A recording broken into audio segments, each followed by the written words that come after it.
Waitress donates blood to an emergency patient, unaware he's a billionaire, and return with a proposal. The rain slammed hard against the windows of the tiny coffee shop, a relentless downpour that turned the parking lot into a shimmering pool of gray. Anna wiped the last table with slow, practiced movements, her thin arms aching after a long shift. She glanced at the clock. Nearly closing time. She reached for her raincoat just as a loud metallic crash tore through the sound of the storm. She froze. Another crash, then a sickening crunch of metal on asphalt. Her instincts kicked in. Anna darted out the door, rain soaking her hair within seconds. Her sneakers skidded on the wet pavement as she turned the corner toward the main road. That was when she saw him. A man lay sprawled across the road, blood pooling beneath his head, his limbs at unnatural angles. The front of a dark sedan was crumpled a few yards away, its windshield shattered. No one else was around. "Hey, sir, can you hear me?" she called out, kneeling by him. No response. His chest rose, barely, but he was alive. Hands trembling, Anna pulled out her phone and dialed 911, her voice tight with urgency. "There's been an accident. A man's been hit by a car. He's not conscious. I don't know if he's going to make it." The dispatcher asked questions, but Anna's eyes stayed locked on the man's face. Blood streaked down from his hairline.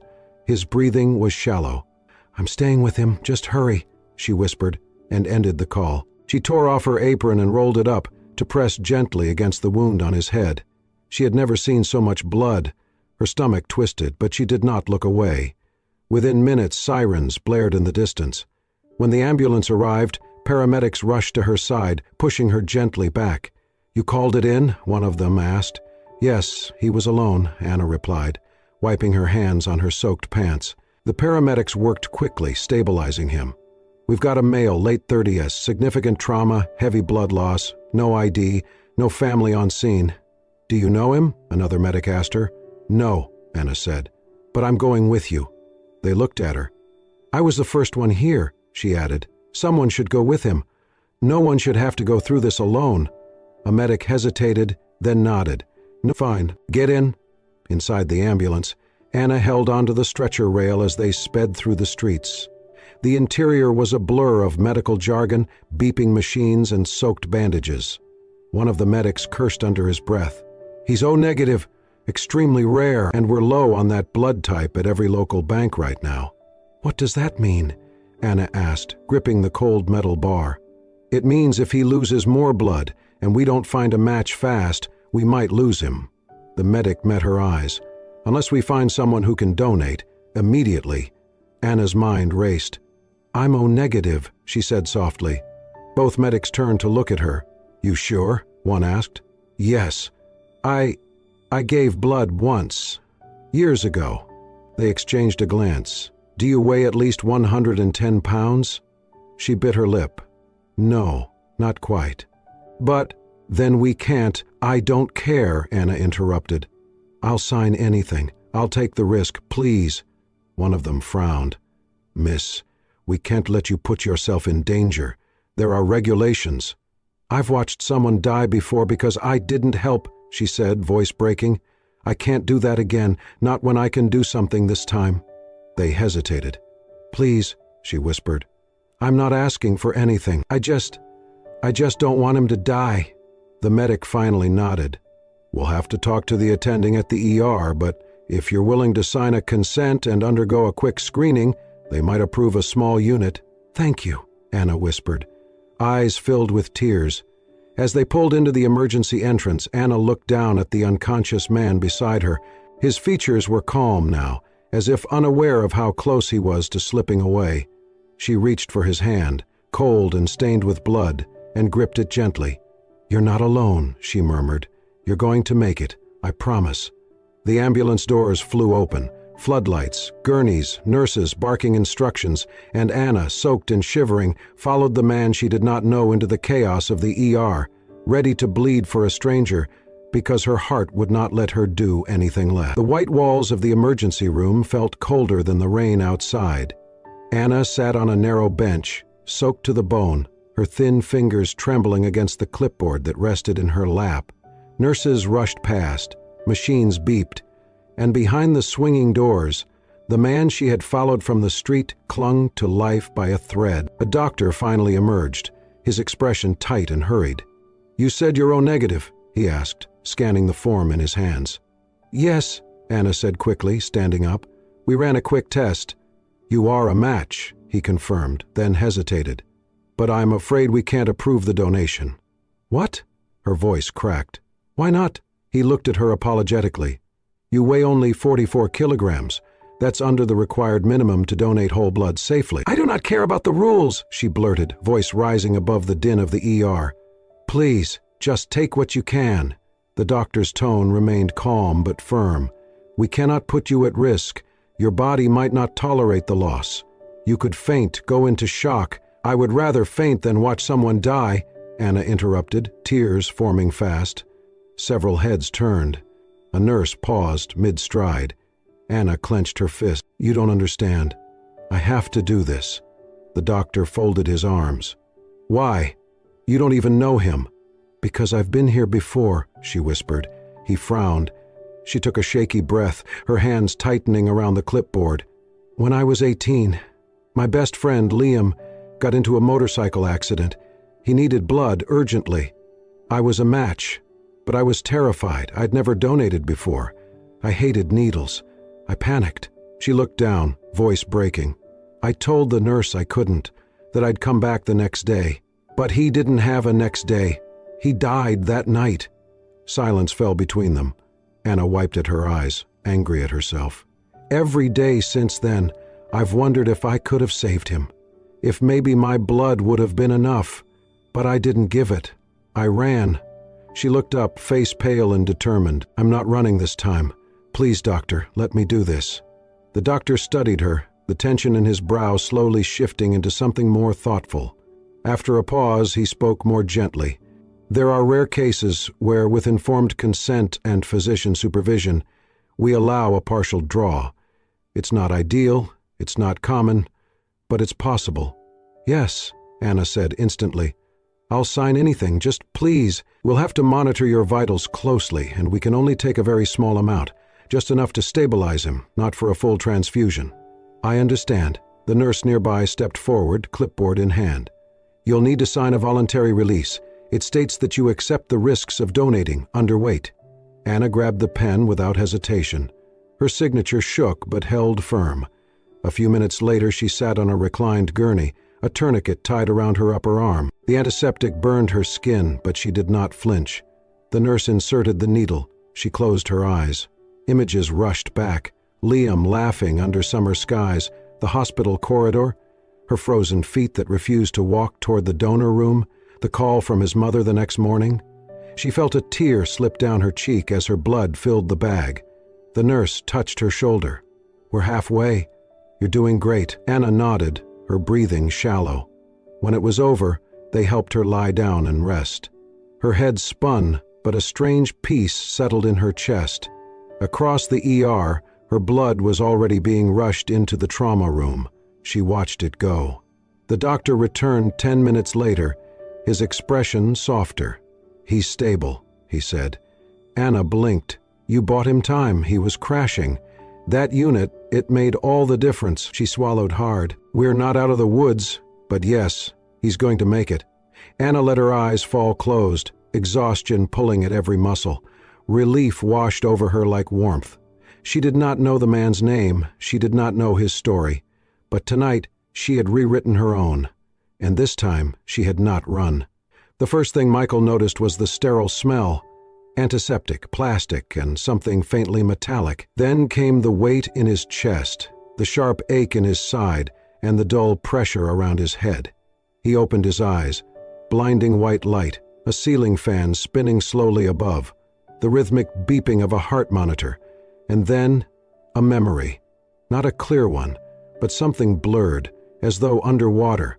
A voice, a woman's voice, and her face, a hand gripping his as the ambulance roared through rain. "She was there," he murmured. A nurse glanced up from the corner of the room. "Mr. Sterling? You're awake." Sterling. That was his name. The nurse's voice confirmed it, but it felt distant, foreign. Michael tried to sit up, grimaced as pain lanced through his ribs. "Careful," the nurse warned, pressing a button to elevate the bed. "You've been unconscious for nearly 3 days.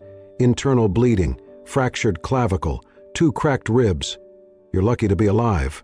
Michael barely heard her. "Where is she?" "Who?" "The girl, from the ambulance. She was holding my hand." The nurse hesitated. "I wasn't there, sir, but I can check with the paramedics." A few hours later, one of his assistants arrived. James, the one who always wore a dark tie and spoke in clipped sentences. He looked both relieved and tense. "Sir, thank God you're awake. I've already notified your family off. Security has been tight. We've kept all press away. They don't know you're here." Michael waved him off. "None of that matters. I need to find her." "Her, sir?" "The girl who saved me." James blinked. "We're still gathering information about the accident. You were hit by a car, hard to tell if it was a reckless driver or intentional. No ID on you at the time, only your phone, which was destroyed. The EMT said a civilian found you and rode with you in the ambulance, but she left before giving her name." Michael frowned. "Then start with the hospital security footage. Emergency room, ambulance bay. Find her." "Yes, sir." "And James." Michael looked up, his voice quieter. "She had brown hair. Small frame. She looked at me like I was just a person. Not a billionaire, not a Sterling, just a man who needed help." James nodded, more solemnly this time. "We'll find her." By nightfall, a team had been dispatched to review footage, cross-section faces, and follow up with paramedics. Meanwhile, Michael rested, if you could call it rest. His body ached in places he did not know could ache, but deeper than the physical pain was something else. It had been years since he'd felt that kind of touch, unconditional, urgent, and fearless. It brought him back to another moment. His younger brother, Evan, trapped in a wreck. Michael had arrived too late. No one had stopped, no one had helped. They just drove past. Michael had built walls after that, businesses, security, wealth. None of it had saved Evan. None of it had filled the hollow inside him. But she had stopped. She had climbed into the ambulance. She had stayed. "Find her," he whispered again, to no one in particular. Not out of obligation, but because something had shifted the moment he opened his eyes and remembered her face. Not the name, not the voice, just her presence, the girl who did not leave him to die. The bell above the café door jingled softly as Michael stepped inside. The air smelled of cinnamon and old wood, with the low hum of conversations and the hiss of espresso machines in the background. He stood out immediately, sharp charcoal suit, tailored perfectly, a bouquet of white lilies in one hand and a long envelope tucked under the other arm. Anna, wiping down a table near the window, looked up. She froze. He smiled gently. "You are Anna, right?" She nodded slowly, eyes narrowing with recognition and disbelief. You are the man from the ambulance." Michael stepped closer, but not too close. "I was hoping to find you. It took me a while." She eyed the flowers and the envelope warily. "Why?" "To thank you," he said sincerely, "for what you did. I don't even know your last name, but I've remembered your face every single day since." "I did what anyone should have done," Anna said, straightening. "You do not need to thank me." He held out the bouquet. "Please, just accept these." She hesitated, then took the flowers wordlessly. He slowly extended the envelope. "And this?" Before he could finish, she stepped back. "No," Michael blinked. "It's just a gesture." "No," she repeated, firmer now. "I did not donate blood for a reward. I did it because you were going to die." His hand dropped. "But you saved my life. And that life," she said quietly, "should not start again by putting a price tag on kindness." The words stung more than he expected. Michael, who had negotiated billion-dollar contracts, faced boardrooms of cynical investors, and built a life where gratitude was often written in checks and bonuses, he had never felt this. Small. "I just wanted to show my appreciation," he murmured. "You are alive," Anna said, folding the towel in her hand. "That is enough." He stared at her, unable to speak.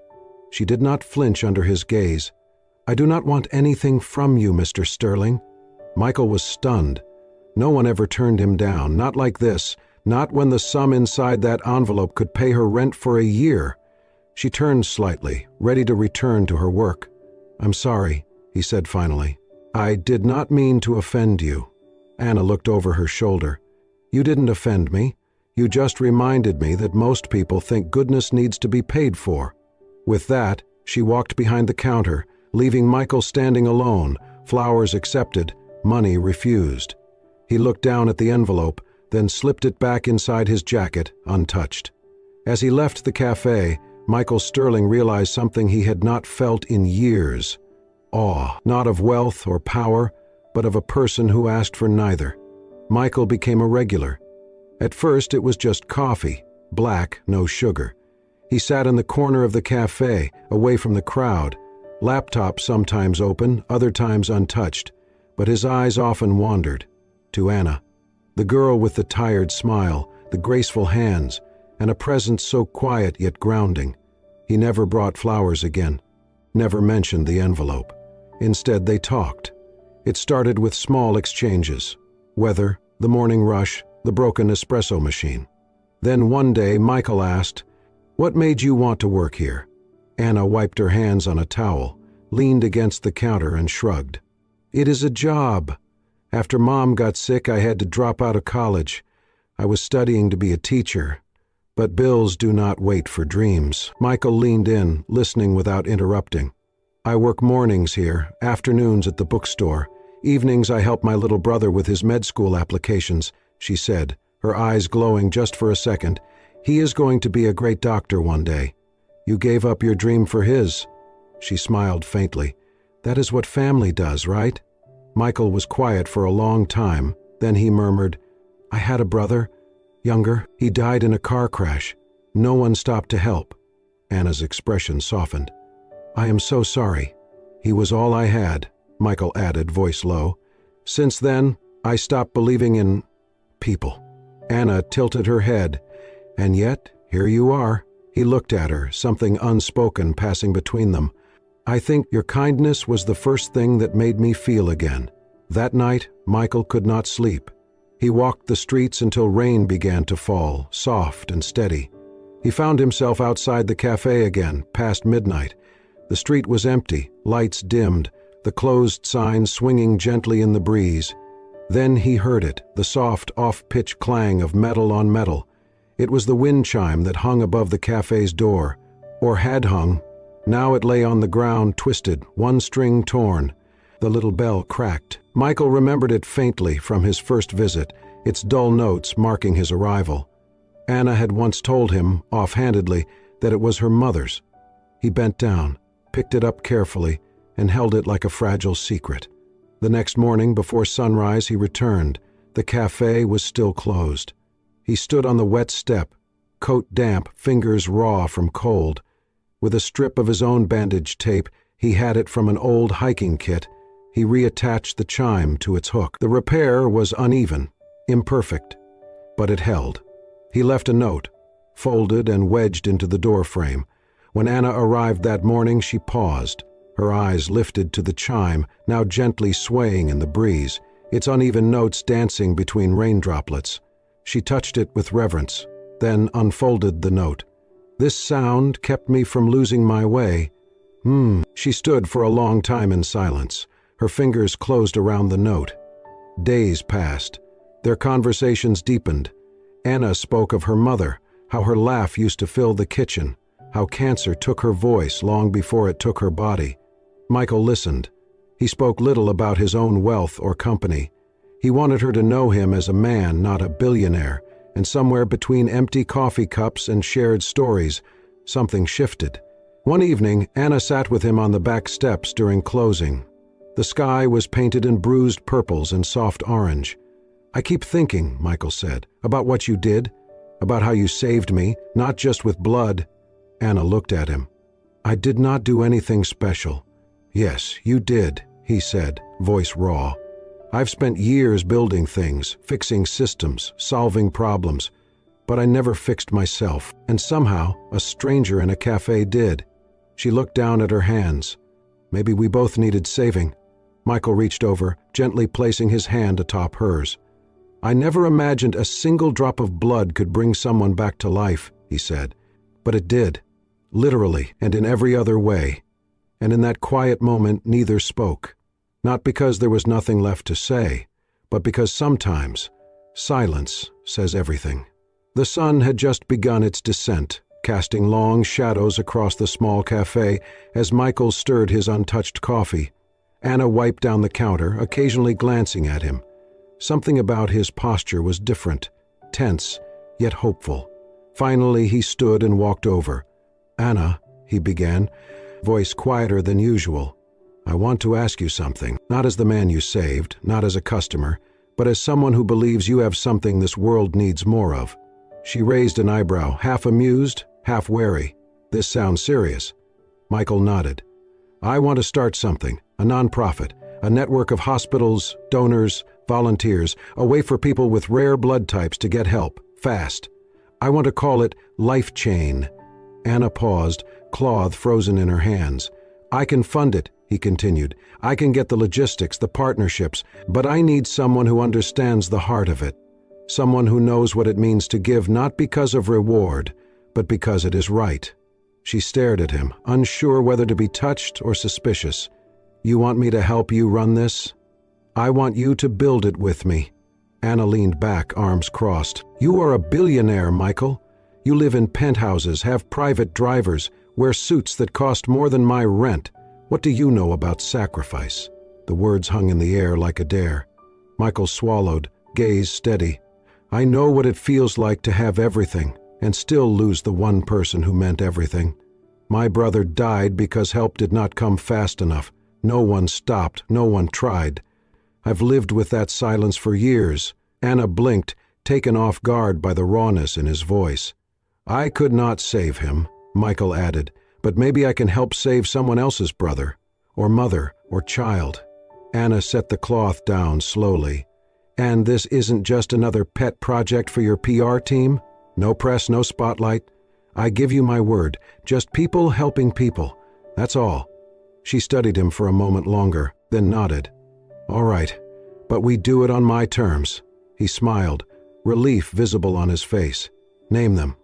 "No interviews, no donors' galas, no credit cards in exchange for blood donations.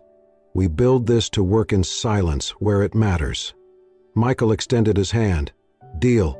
The next few weeks were a blur. Anna had never seen the inside of a boardroom before, but now she sat in one, across from hospital directors and emergency response coordinators. Michael gave her space, always letting her speak first, always backing her up. They called the project Life Chain. Each node in the network would track donors by blood type and location, alerting them in real time if someone nearby needed help. Volunteers were trained, hospitals equipped, protocols streamlined. And most importantly, it was free. No insurance, no bills, just help. Anna found herself waking earlier than usual, staying up later than she thought possible. And Michael? He looked more alive than ever. Not because of wealth, but because, for once, he was building something that could not be sold. One evening after a long meeting, Anna sat with Michael under a city bridge where the first Life Chain mobile unit was being prepped. The hum of equipment, the soft glow of LED lights, and the sound of quiet, purpose filled the air. "Do you ever think," Anna asked, "how different things might have been if someone had stopped for your brother?" Michael looked at her, a soft sadness in his eyes. "Every day." She touched his hand, just briefly. "Well, now someone will." And in that moment, between strangers, no longer strangers, something warmer than blood began to flow. The buzz of conversation echoed through the modest community hall in the heart of a small town, one of many stops on the Life Chain outreach tour. Posters lined the walls, faces of survivors and volunteers, real stories of last-minute rescues and unexpected heroes. At the center of it all stood Anna, holding a warm cup of jasmine tea, her eyes kind but modest. Life Chain had grown faster than anyone anticipated. Hospitals from coast to coast had joined. Dozens of lives had already been saved through the rapid response donor system. And yet, Anna remained unchanged, still the same waitress who once wiped tables and believed that kindness was not for sale. Michael stood nearby, watching her. She was speaking with a mother who had donated blood after her son's accident.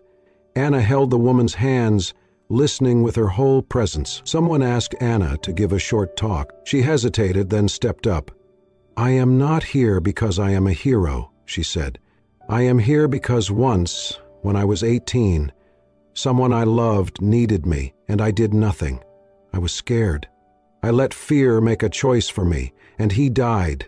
Since then, I've lived with the weight of that silence."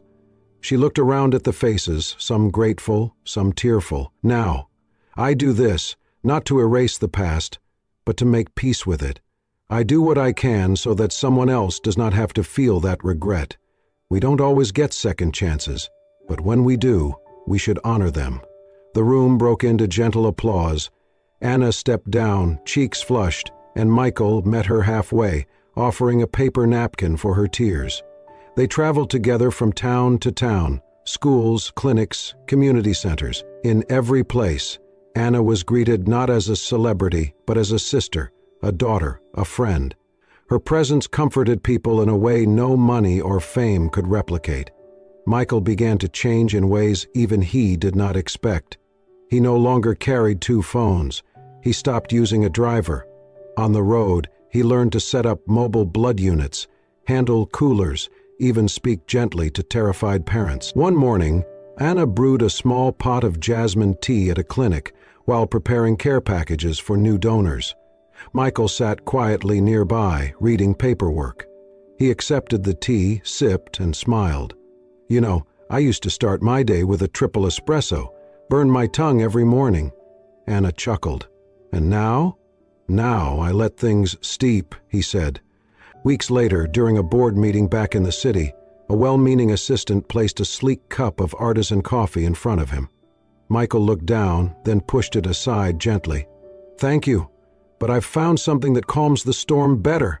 The team looked puzzled, but he only smiled and sipped from his thermos, filled with jasmine tea. Anna discovered it by accident, while waiting in his office before a donor strategy meeting. She opened a cabinet looking for pens and found a neatly stacked collection of tea boxes, all jasmine, each with a handwritten note.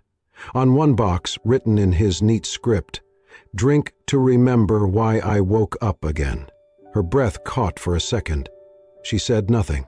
During one of their last visits of the season, they arrived at a rural clinic just as a young girl collapsed from anemia in her father's arms. The team sprang into action. Michael coordinated with the hospital. Anna knelt beside the girl, holding her hand, whispering softly while doctors worked. The girl's fingers curled around Anna's palm. Her breathing slowed. When it was over and the girl stabilized, Anna stepped outside to catch her breath. Michael followed, watching her from a few feet away. "You did it again," he said. She turned. "We did it. All of us." "No," he said softly. "That little girl, she will grow up because of your hands, because you stayed calm, because you believe in something that can't be bought." Anna looked at him, startled by the emotion in his voice. "You don't just give blood, Anna," he whispered. "You give life. Every time." She did not reply, but the silence between them was thick with meaning.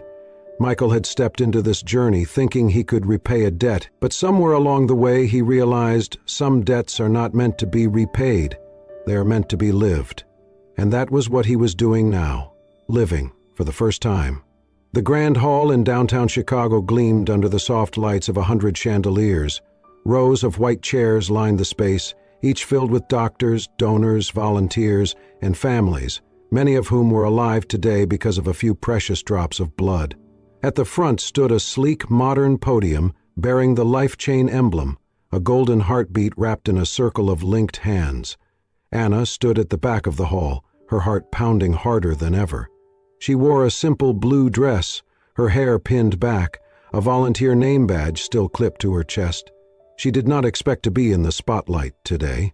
This was a year since Life Chain was born, a year since one drop of blood changed both their lives. The MC cleared his throat and introduced the keynote speaker. Michael Sterling stepped up to the podium in a gray suit that somehow looked both sharp and effortless. The room hushed as his gaze swept across the crowd. "A year ago," he began, "I was dying. Not just physically, though that was certainly part of it, but in a deeper way. I was disconnected from the world, from purpose, from people. I believed in systems, not souls, in contracts, not kindness. He paused. And then one day, in the back of an ambulance, a stranger refused to let me die. She was small, barely strong enough to stand against hospital rules. But she did. She pushed through fear, through memories that haunted her, and she gave me a second chance. Anna's hands tightened around the program in her lap. She looked down, cheeks warm, unsure where this was going. Michael continued, his voice steady but thick with feeling. That drop of blood, it kept my heart beating, but what followed kept my spirit alive. Her words, her example, her refusal to accept praise or money. She challenged me to live not just as a survivor, but as someone worthy of being saved. He turned from the podium. I want to call someone up here today. She does not know this is coming, and she will probably scold me later, but Anna Whitaker, would you join me? The crowd turned. Anna froze, eyes wide. One of the volunteers nudged her gently. She stood slowly, legs unsteady, and walked to the stage amid growing applause. When she reached Michael, he took her hand. "Hi," he whispered. "Sorry for the ambush." She gave a tiny laugh. "You're going to regret this if I faint." He chuckled, then turned back to the microphone. "Everyone, this is Anna. Some of you know her as the girl who started LifeChain with me, others as the voice behind our donor training videos. But to me, she is the one who saved my life, not just by giving blood, but by giving everything she is." Then he stepped back, took a deep breath, and knelt. The hall went completely silent. Michael pulled a small velvet box from his pocket and opened it to reveal a ring. Simple, elegant, with a single sapphire stone. "Anna," he said, voice shaking slightly, "you may not weigh enough to donate a full pint of blood, but your heart holds more than anyone I've ever known. You are the reason I wake up every morning with purpose.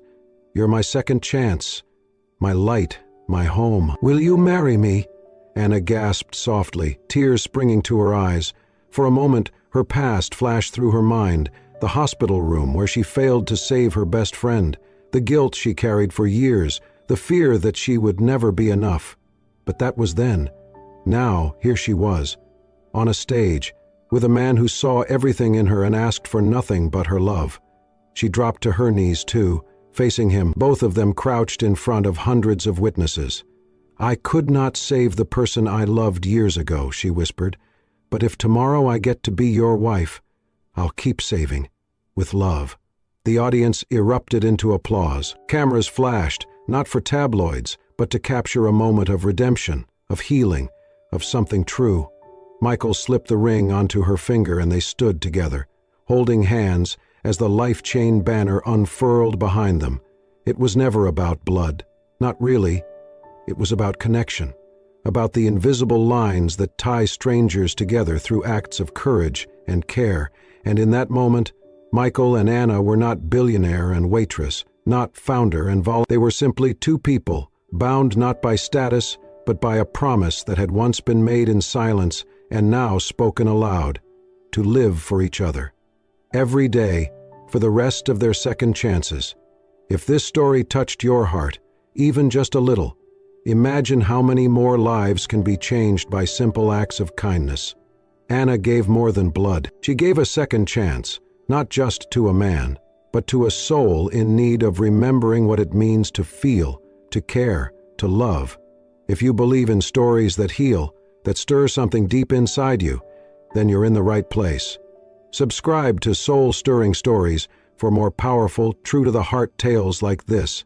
Hit the bell icon so you never miss a moment where compassion changes everything, because sometimes it only takes one small act to rewrite someone's whole life.